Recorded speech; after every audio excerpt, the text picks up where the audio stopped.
తెలుగు పదానికి జన్మదినం, ఇది జానపదానికి జ్ఞానపదం.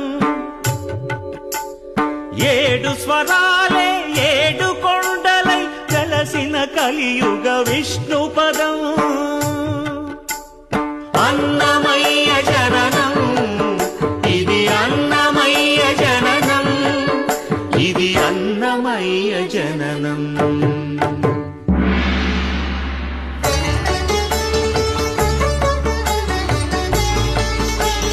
హరిషడ్వర్గము తెగనరికే హరిఖడ్గం ఇది నందకము. బ్రహ్మలోకమున బ్రహ్మా భారతి నాదాశీసులు పొందిన